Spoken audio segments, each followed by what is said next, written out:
Welcome to Module 2. In this module, we extend our study from reinforced concrete to structural steel design, connections, foundations, composite structures, and modern applications such as tall buildings and pre-stressed concrete. We will also emphasize practical design work and the integration of studio projects. Section 1: Limit state design in steel structures. Steel structures are designed using the limit state philosophy, similar to concrete, but with specific emphasis on steel's ductility and predictable stress-strain behavior. Two important design approaches include: elastic design assumes members return to their original shape after loading. Plastic design accounts for redistribution of stresses once sections yield, enabling efficient use of material. Section 2: Design and detailing of steel elements.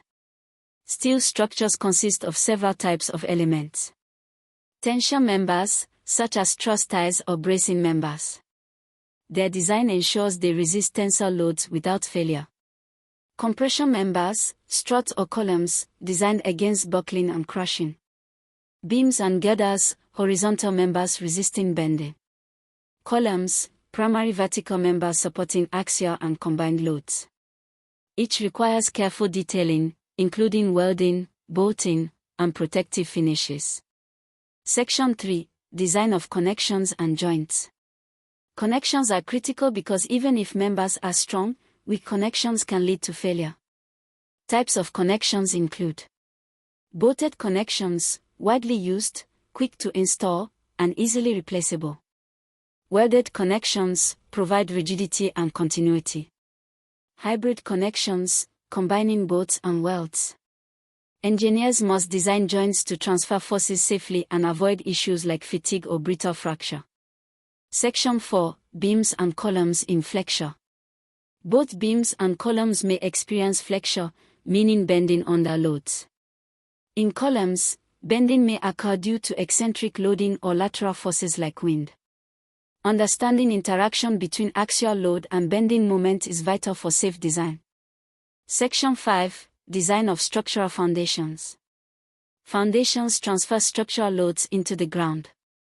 Main types include: shallow foundations, such as isolated footings, strip footings, and raft foundations, used where soil is strong near the surface. Deep foundations, including piles and casings, used for weak soils or heavy structures. Design must consider soil-bearing capacity, settlement, and overall stability. Section 6: Composite design and construction.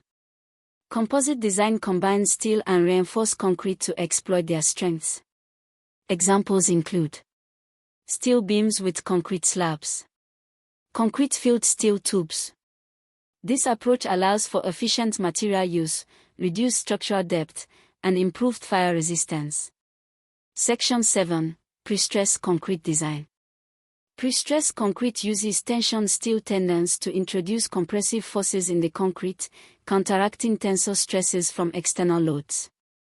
It is widely used in bridges, long-span roofs, and highway structures, providing greater load capacity, longer spans, reduced material use.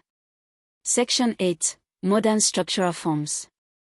Engineering continues to evolve with modern structural forms, such as tall buildings and skyscrapers, requiring innovative systems like core shear walls, outriggers, and tube systems for lateral stability.